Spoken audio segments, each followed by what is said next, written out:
학점은행제를 시작하려고 인터넷을 찾아보면 너무 복잡하고 광고와 불필요한 정보들이 너무 많죠. 제가 오늘 학점은행제를 처음 접하신 분들을 위해서 꼭 알아야 될 핵심 정보만 추려서 알려드리겠습니다. 학점은행제가 뭔지 개념 설명과 학점을 취득하는 여러 방법들, 그리고 반드시 알아야 될 주의사항까지 전부 다 정리했는데요. 이 영상 끝까지 보셔도 더 이상 정보 계속 찾아다니실 필요 없습니다. 영상 중간중간에 나오는 주의사항들은 정말 중요하니까요. 메모하시면서 시청해주시면 됩니다. 바로 시작하겠습니다.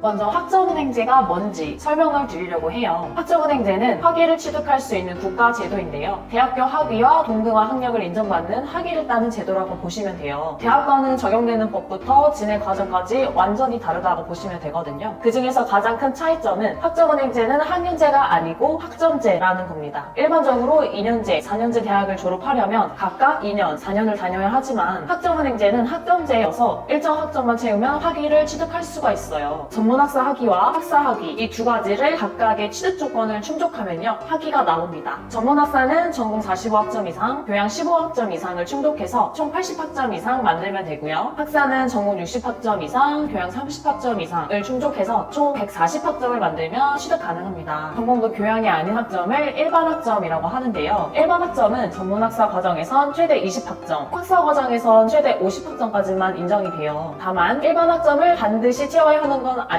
일반 학점이 0인 상태로 전공과 교양으로만 조건을 충족해도 학위는 나오거든요. 그리고 전공 학점에서 반드시 정해진 전공 필수 학점을 채워야 하는데요. 여기서 주의할 점은요. 내가 진행하는 전공에 따라 그리고 전문 학사냐 학사냐에 따라서 이렇게 충족해야 할 전공 필수 학점이 전부 달라진다는 겁니다. 국가평생교육진흥원에 들어가셔가지고 표준교육과정 탭에 들어가시면 전공 필수 과목과 학점을 확인할 수 있으니까요. 반드시 확인하시기 바랍니다. 이렇게 학점은행제의 개념과 학위 취득 조건에 대해서 알려드렸는데요. 다음으로는 학점을 잘 취득하는 방법에 대해서 말씀드려보겠습니다. 학점은행제에서 학점을 취득할 수 있는 방법으로는요 4가지가 있습니다. 수업, 자격증, 복학사 시험, 그리고 전적대 학점인데요. 학점은행제 홈페이지에 들어가면 6가지 학점 취득 방법이 나와 있어요. 저 중에 평가인정 학습과정이 학점은행제 수업, 독학학위제가 독학사, 학점인정 대상 학교가 전적대 학점이에요. 옆에 시간제 등록과 국가유형문화제가 나와 있는데 둘 다 큰 의미는 없다고 보시면 됩니다. 국가유형문화제는 극소수 인원에만 해당되는 내용이고 시간제 등록은 사이버대 강의를 말하는데요. 사이버대 강의는 비용이 훨씬 비싸기도 하고 인정되는 학점도 너무 제한적이라서 굳이 이용할 필요는 없습니다. 학점은행제 온라인 수업이 훨씬 쉽고 효율적이라서 사이버대 강의를 이용하시는 분들은 거의 없다고 보시면 됩니다. 사실상 학점 취득 방법은 앞서 말씀드린 4가지가 전부라고 보셔도 무방합니다. 그럼 가장 먼저 수업부터 말씀을 드려볼게요. 학점은행제 수업은 온라인과 오프라인 이 2가지로 나뉘게 되는데요. 학습자분들은 대부분 저렴하고 쉽게 진행을 원하시기 때문에 온라인 수업을 듣는 분들이 훨씬 많이 있습니다. 다만 100% 온라인 과정으로 진행 가능한 전공은 어느 정도 제한이 되어 있기 때문에 예체능 같은 특수 계열의 전공을 희망하시는 분들은 오프라인으로도 진행하시는 편입니다. 온라인, 오프라인을 불문하고 모든 학점은행제 수업은 한 과목당 3학점으로 인정이 되고 한 학기가 15주 과정으로 진행된다고 보시면 돼요. 그럼 이렇게 아마 생각을 하실 거예요. 그럼 한 번에 많이 들으면 되는 거 아니야? 의문이 드실 수 있는데요. 아쉽게도 이거는 불가능합니다. 학점은행제 수업은 한 학기 최대 8과목, 1년 최대 14과목까지 인정받을 수 있기 때문인데요. 수업의 경우 출석, 토론, 과제, 중간고사, 기말고사 등 15주 동안 진행되는 학사 일정들이 있습니다. 오프라인으로 다니신다면 대학교 강의처럼 난이도 높아지고 또 투자해야 할 시간들이 많아지지만 온라인으로 진행하신다면 모든 과정을 다 집에서 쉽고 편리하게 하실 수 있거든요. 자, 근데 수업 외에 다른 3가지 방법으로도 학점을 채울 수가 있다고 말씀드렸죠. 그럼 수업을 아예 안 듣고 나머지 방법들로만으로도 학점을 채우게 되면은 과연 학위를 딸 수 있을까요? 아니요, 불가능합니다. 학점은행제는 의무 18학점이라고 해서 학위를 취득하는 과정에서 반드시 수업으로 최소 18학점 이상을 채워야 한다는 조건이 있거든요.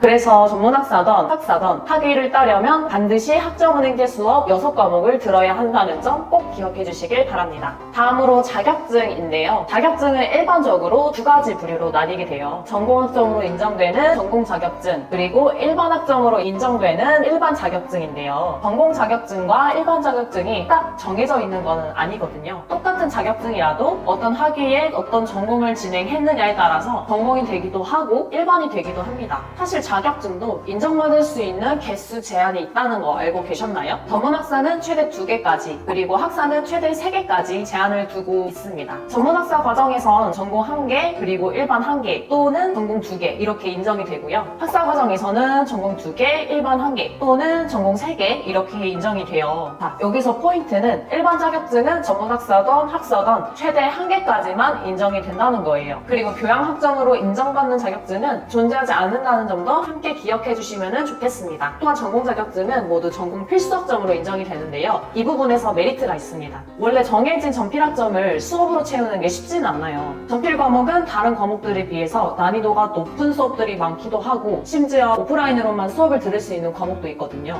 근데 전공 자격증을 따게 되면 그만큼 전필 과목을 덜 들어도 되기 때문에 훨씬 편하기도 하고 비용도 절감할 수 있습니다. 그럼 이 자격증이 전공 자격증인지 혹은 일반 자격증인지 어떻게 알 수 있을까요? 국가평생교육진흥원 학점은행제 홈페이지에 들어가셔서 위쪽에 위치해 있는 학점은행제 소개, 학점 인정 대상, 자격을 클릭하고 전공별 자격 연계를 클릭 후 본인이 희망하는 전공을 검색하면 됩니다. 단 여기에서도 주의해야 할 사항이 있는데요. 바로 중복 자격증이에요. 전공 자격증 목록을 확인했을 때 분류와 직무번호가 둘 다 같은 경우에 아쉽게도 둘 중 하나만 인정을 받을 수가 있습니다. 가장 대표적으로 매형 테스트랑 태세, 전기기사와 전기공사 기사가 있죠. 또한 취득식에 따라서도 인정되는 학점이 다르니까 이 부분도 필수적으로 확인해 주셔야 합니다. 보통 2009년도 이전에 취득한 자격증이 대체로 더욱 많은 학점으로 인정되는 편이에요. 이걸 확인하는 방법은 자격별 전공 연계 탭에 들어가셔서 자격증명과 취득일을 입력하시고 검색하시면 됩니다. 나는 이런저런 것들 전부 다 고려하기 힘들다 이런 생각하시는 분들은 자격 학점 환승 탭을 활용하시면 가장 정확하고 간단하게 파악하실 수 있으니까 참고해주세요. 다음으로 독학사인데요. 독학사는요, 많은 분들이 헷갈려 하시는 부분 중 하나예요. 독학사는 학점은행제와 마찬가지로 국가평생교육진흥원에서 운영하고 있는 또 다른 학위 취득 제도라고 보시면 돼요. 쉽게 말하자면 대학교 검정고시라고 보시면 됩니다. 근데 독학사에서 합격한 과목들이 있다면 학점은행제에서도 학점으로 인정받을 수 있다는 사실 알고 계셨나요? 이걸 활용해서 많은 분들이 학점을 빠르게 채우고 있습니다. 독학사에는 총 4가지 단계가 있는데요. 각 단계별로 시험 보는 과목들이 다 다릅니다. 1단계는 교양 과목들로 과목당 4학점씩, 2단계부터 4단계까지는 전공 과목들로 전공당 5학점씩 인정이 됩니다. 1단계는 최대 20학점, 2단계에서 4단계는 최대 30학점까지만 인정받으실 수 있어요. 독학사는 각 단계별로 시험 보는 과목들이 전부 달라서요. 만약에 떨어지면 다음 단계에는 또 다른 과목을 새로 공부하셔야 돼요. 그래서 최대한 쉬운 과목들 위주로 잘 골라서 한 번에 합격하는 게 가장 좋습니다. 그리고 여기에서 주의사항이 있어요. 독학사도 학점은행제 수업이나 전적대학에서 이수했던 수업과 중복 과목이 있을 수 있다는 점인데요. 예를 들어서 독학사 1단계에서 경제학개론과 경영학개론을 합격했는데 알고 보니까 학점은행제나 전적대 이수 과목 중에서 경제학개론과 경영학개론이 이미 있을 수 있다는 거죠. 그렇게 되면은 둘 중 하나만 인정이 되게 됩니다. 따라서 이런 부분도 확실하게 확인하신 후에 과목을 골라주셔야 합니다. 독학사랑 수업 모두 다 들었는데 하나만 인정받으면 속상하잖아요. 이제 마지막으로 전적대 학점에 대해서 말씀드리겠습니다. 전적대 학점은 말 그대로 이전 대학에서 이수한 학점을 말합니다. 전적대 학점을 끌어오려면 이미 졸업을 했거나 중퇴해야만 가능하고요. 재학 중에는 끌어올 수 없어요. 2년제는 최대 80학점, 3년제는 최대 120학점까지 끌어올 수 있고요.